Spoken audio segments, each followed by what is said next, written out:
Why did Edison and Tesla fight in the battle of the currents? To this day, many people consider Thomas Edison to be one of the most important inventors in history, thanks to both his undeniable brilliance in the lab and his well-documented ruthlessness in the boardroom. As the saying goes, history is written by the winners, and Edison wrote his own story in real time. Thomas Edison was a new generation of scientists and innovators who helped usher humanity into the modern age when he was born in 1847. A man consumed by his job, Edison had an inflated sense of his own brilliance and was often regarded as a demanding employer.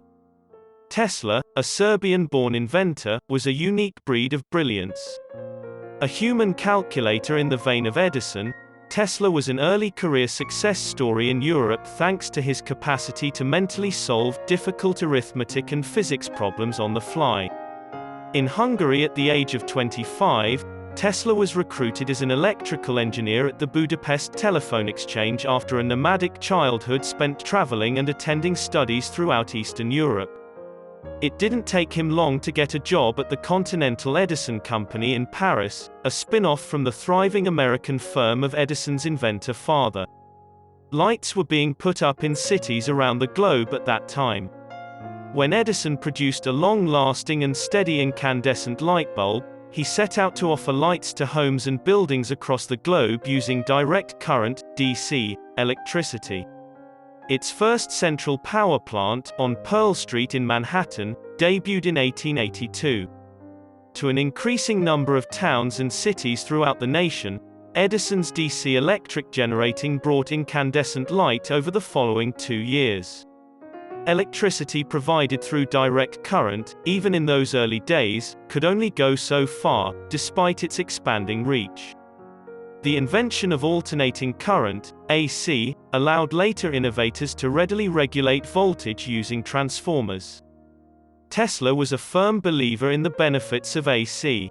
At some point in 1884, when his American supervisor in Paris was called back to the US, he advised that Tesla goes to the West to pursue his alternating current generator development and refinement.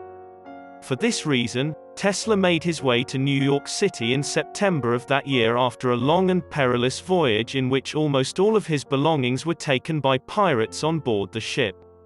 On the Lower East Side of Manhattan, Tesla met Edison, who asked the immigrant scientist to work at his Edison Machine Works. A wide range of duties were assigned to Nikola Tesla, including restoring the Oregon circuitry and reassembling DC generators, among others.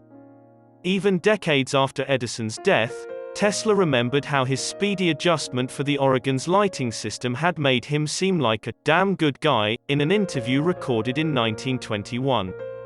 When Tesla showed him with his work, Edison allegedly reversed his pledge to enhance the DC system, stating he didn't understand American humor, enraged Tesla enough to walk out and go on his own, eager to spite the senior scientist. It wasn't until 1887, when he had a new plant in Manhattan, that Tesla was able to pursue his AC motor to its full potential. After receiving 7 patents for the machine's mechanics in the spring of 1888, he was well on his way to mastering it. Shortly afterwards, he leased those inventions to Edison's main competitor in the battle to provide cities with electricity, George Westinghouse. Despite the fact that Edison had nothing to do with Tesla's financial plight, he died destitute. With Westinghouse contracts, he was well off. But with terrible commercial transactions and investments, as well as costly big projects that were doomed from the get-go, he was bankrupt. It was only in retrospect that Tesla's tremendous career, which included much more than AC power breakthroughs, came to light as a result of his purported competition with Edison.